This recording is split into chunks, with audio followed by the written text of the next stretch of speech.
warahmatullahi wabarakatuh. Waalaikumsalam Assalamualaikum warahmatullahi wabarakatuh. Waalaikumsalam warahmatullahi wabarakatuh. Bismillahirrahmanirrahim. Alhamdulillah. Assalatu wassalamu ala sayyidina Muhammad Rasulillah wa ala alihi wa sahbihi. Imam tarawih, pengurus takmir yang sangat kami muliakan, para jamaah, bapak ibu, muslimin muslimat, semoga senantiasa berkah dunia akhirat. Amin. Selamat dunia akhirat. Amin. Amin, Allahumma amin. Bapak ibu rahimakumullah, berikut akan kami sampaikan hal-hal yang kadang di masyarakat sempat simpang siur, namun sebetulnya kalau kita ikuti saja para ulama, para kiai, sebetulnya nggak perlu simpang siur. Antara lain membaca Al-Quran tadarus tanpa mengerti maknanya, bolehkah? Dapat pahalakah? Ada gunanyakah? Atau sia-sia karena nggak mengerti maknanya? Bapak ibu rahimakumullah, beda membaca Al-Quran dan membaca bacaan-bacaan yang lain. Membaca Al-Quran, mengerti maknanya, luar biasa pahalanya. Kalaupun nggak mengerti maknanya, tetap dapat pahala, tetap ibadah. Tapi kalau bacaan-bacaan yang lain tanpa mengerti maknanya sama sekali, maka sia-sia. Dan itu bedanya kalamullah, wahyu Allah, Al-Quran dengan kalimat yang karangan manusia. Bapak ibu rahimakumullah, hampir semua ahli ulumil Quran dalam mendefinisikan Al-Quran pasti diakhiri dengan kalimat al-muta'abbad bitilawatih. Baik ulama yang salaf kuno maupun ulama modern Saudi semisal Manna Al-Qattan, Subhi Saleh dan yang lain-lain, itu dalam mendefinisikan Al-Quran berikut ini.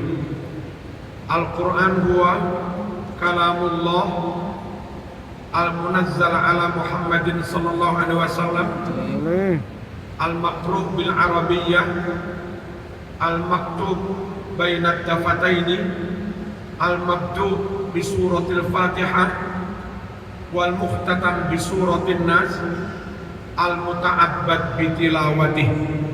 Rata-rata definisi Al-Quran seperti itu. Al-Quran itu kalamullah yang diturunkan kepada Nabi Muhammad SAW, dibaca dengan bahasa Arab. Kalau terjemah bukan Al-Quran, terjemah ya terjemah bukan Quran. Ditulis dimulai dari surat Fatihah, diakhiri dengan surat An-Nas. Nah, ditambah kalimat, semua ini madhab apapun dalam mendefinisikan Al-Quran diakhiri kalimat al-muta'abbad bitilawatih, yang mana membacanya saja sudah dinilai ibadah. Mengerti maknanya atau tidak, asal mau baca saja dinilai ibadah. Itu para ulama ahli ulumil Quran, apapun madhabnya. Bapak ibu rahmatullah, Nabi bersabda, monggo dicek di Riyadhus Shalihin, man qara'a harfan min kitabillah falahu hasanah wal hasanatu bi asyri amsalihha. La aqulu alif lam mim harfun, la, lakin alif harfun, lam harfun, mim harfun. Barang siapa baca satu huruf saja dari Al-Quran, dia diberi satu pahala, dan satu pahala itu dilipatkan 10 kali. Berarti baca Qaf 10 pahala, Nun 10 pahala. Lalu Nabi melanjutkan sabdanya, bukan kok alif lam mim satu huruf, bukan. Alif lam mim itu alifnya tok satu huruf, lamnya tok satu huruf, mimnya tok satu huruf.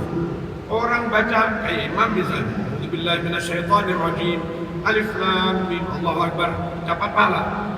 Dapat? Dapat. Berapa? 30. Alif Lam Mim masing-masing 10. Berapa? 30. 30. Hadis ini riwayat Imam Tirmidzi sahih.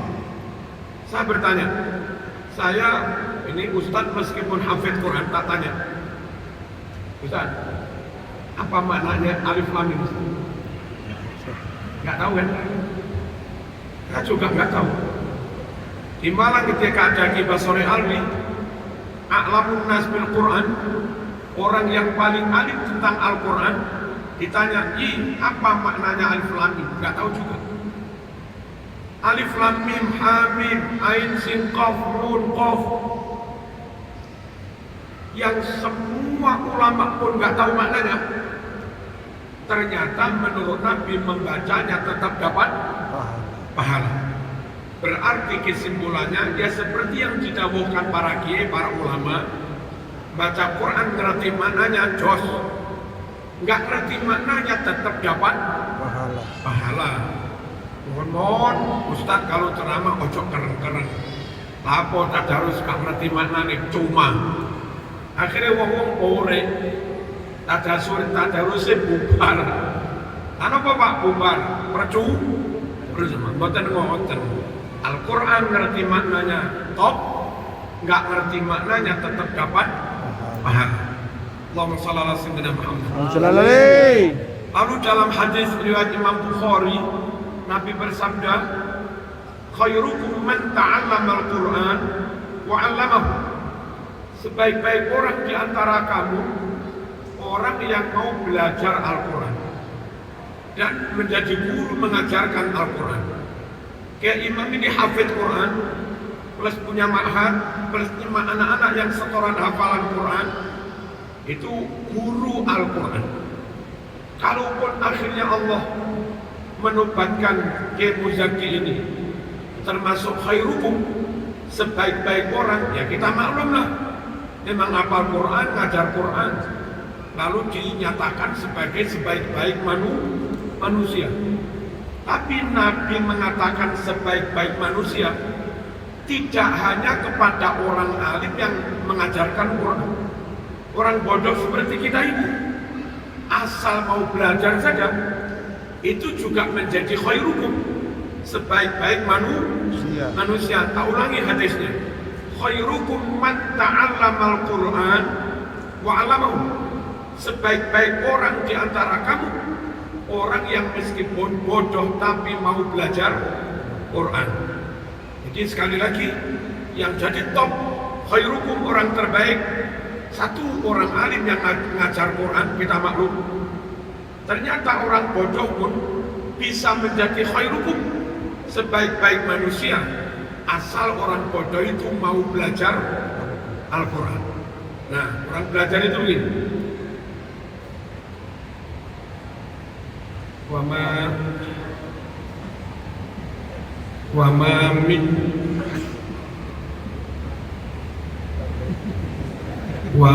min ilahin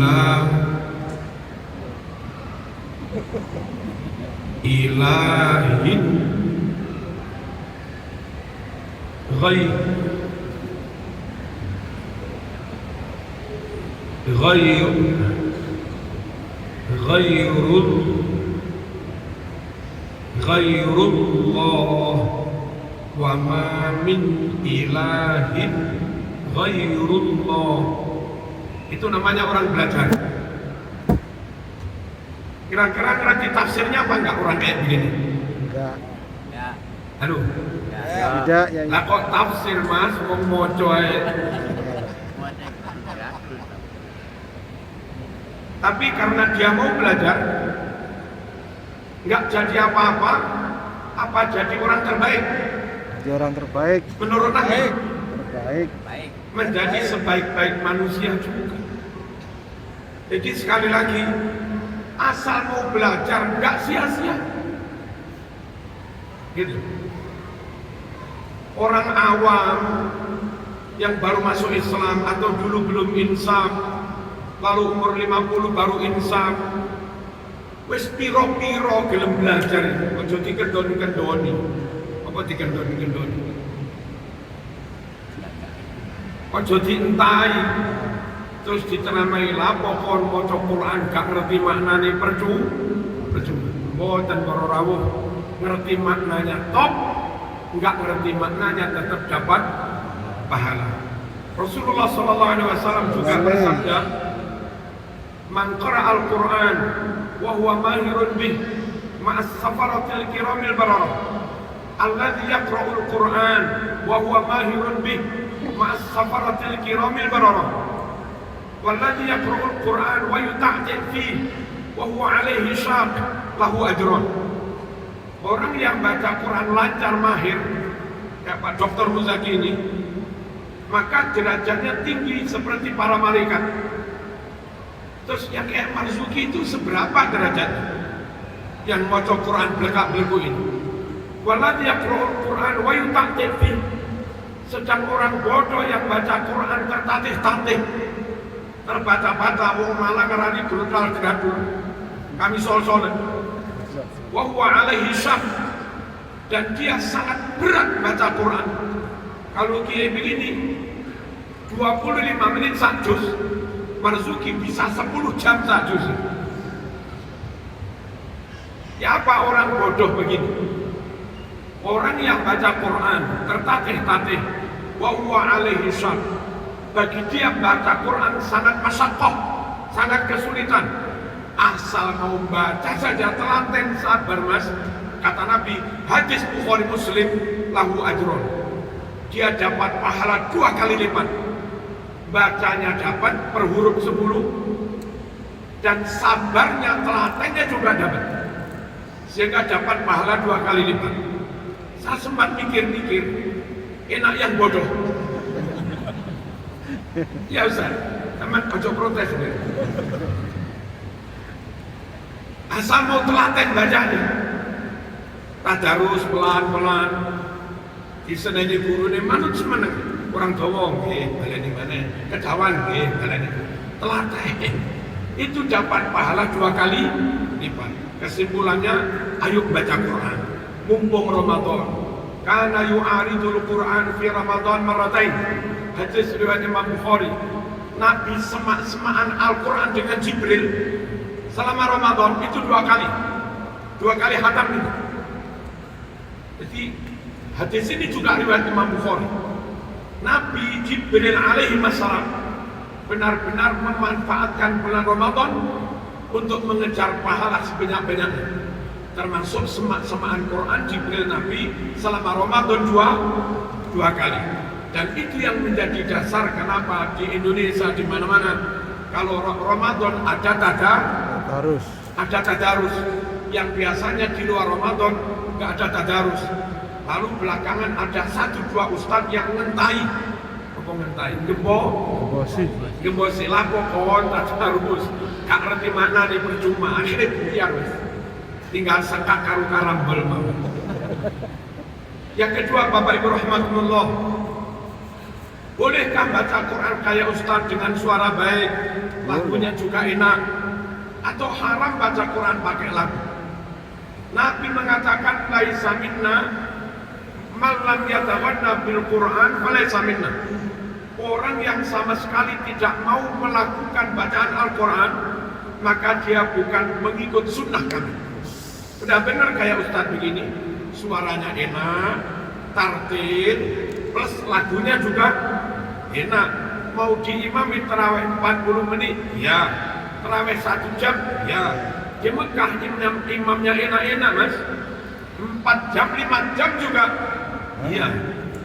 Jadi malam yatawanna bil Quran falaysa minna. Orang yang sama sekali anti melakukan Quran itu bukan golongan kami. Hadis berikutnya riwayat Imam Bukhari.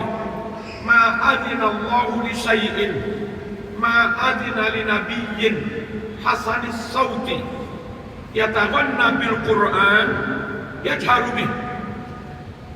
Allah tidak memberi izin seperti izin Allah kepada seorang nabi yang suaranya bagus, lalu bermodal suara bagus itu, dia membaca Al-Quran dengan lagu yang baik, dengan suara yang keras.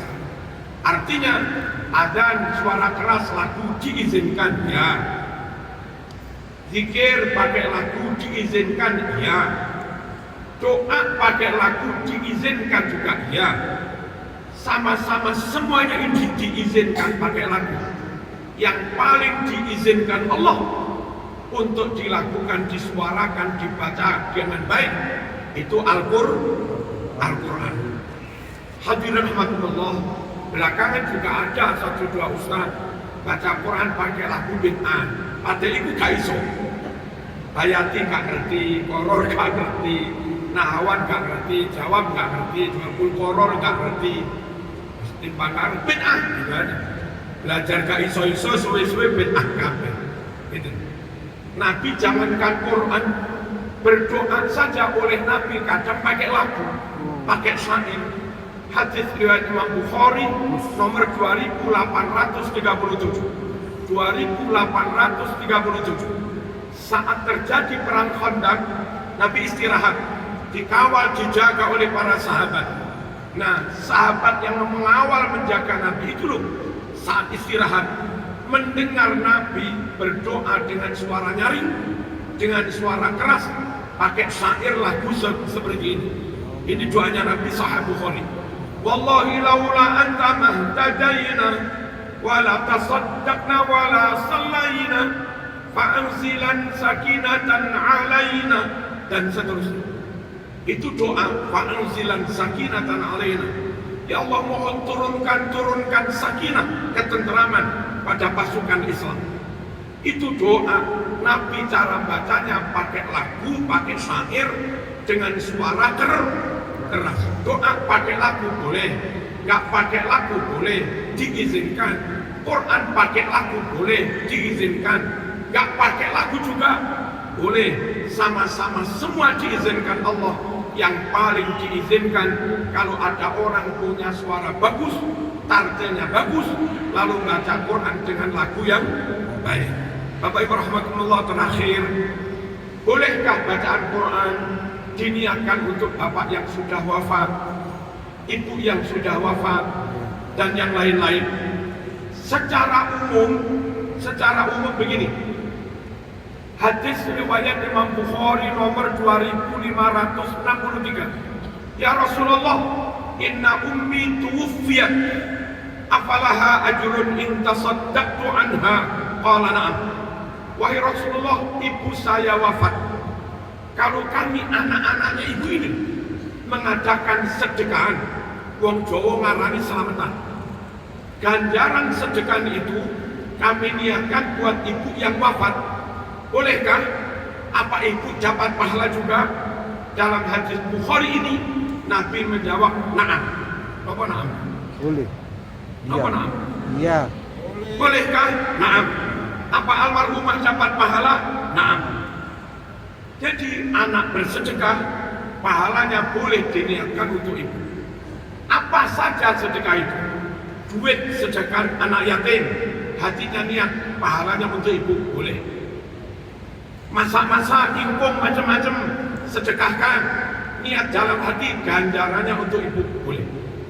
Haji lagi, umroh lagi, diniatkan ganjarannya untuk ibu, boleh. Itu semua sedekah. Baca Quran, baca sholawat, baca tasbih, tahmid, niatnya ganjaran semuanya itu untuk ibu, boleh. Kenapa? Karena semua amal kebaikan oleh Nabi disebut sebagai sedekah. Dan sedekah ganjarannya bisa diniatkan untuk orang yang mati kayak tadi. Nabi bersabda, hadis Imam Bukhari, kullu ma'rufin sadaqah. Kullu ma'rufin sadaqah. Setiap perbuatan kebaikan itu namanya sedekah. Mesem itu juga sedekah. Wa tabassumuka ala wajhi akhika laka sadaqah. Saat bertemu dengan teman mesem itu juga sedekah. Wal kalimatut thayyibah, ada pengemis nggak bisa memberi, nggak bawa duit, tapi kita jawab dengan kalimat yang baik, ngapunten, ngapunten, melegakan, itu juga sedekah, apalagi bacaan Quran, bacaan tasbih. Hadis Bukhari, Nabi mengatakan kullu tasbihatin sadaqah wa kullu tahmidatin sadaqah wa kullu tahlilatin sadaqah wa kullu takbiratin sadaqah wa amrun bil ma'ruf wa nahyun 'anil munkar sadaqah. Baca tasbih sedekah, tahmid sedekah, tahlil sedekah, takbir sedekah, amar ma'ruf sedekah, nahi mungkar juga sedekah. Sekali lagi, senyampan itu semua oleh Nabi dikatakan sebagai sedekah, maka masuk kategori Rasul. Ibu saya mati, kalau kami anak ini bersedekah dengan apa saja, ganjaran sedekah kami hadiahkan buat ibu yang wafat. Boleh? Boleh. Ibu dapat pahala? Dapat. Penutup hadirin rahimakumullah, Nabi dalam hadis riwayat Imam Bukhari Fit Tarikh halaman 187, setelah pemakaman mayit di atas pusara Nabi baca tasbih panjang, diikuti sahabat, sampai takbir panjang, diikuti sahabat. Dan tentu itu juga masuk kategori sedekah, niat ganjarannya untuk yang mati. Hadis riwayat Imam Bukhari. Tabrani juz 19 halaman 221, Nabi perintahkan setelah pemakaman agar kita baca alif lam mim, lanjut sampai lillahi ma fis samawati wa ma fil ardh, diniatkan untuk mayit di atas pusara. Berikutnya riwayat Abu Dawud 3221, setelah pemakaman Nabi baca istighfar, baca doa untuk mayit di atas apa? Di atas makam. Ar-Ruh karangan Ibnu Qayyim Al-Jauzi halaman 11, sahabat punya kebiasaan gantian membacakan Quran di kuburan temannya yang baru meninggal. Jadi sekali lagi, bacaan Quran boleh untuk dirinya dan boleh diniatkan untuk orang tua, untuk siapa yang sudah wafat. Enggak ada yang bid'ah, semuanya hadisnya sahih. Wassalamualaikum warahmatullahi wabarakatuh.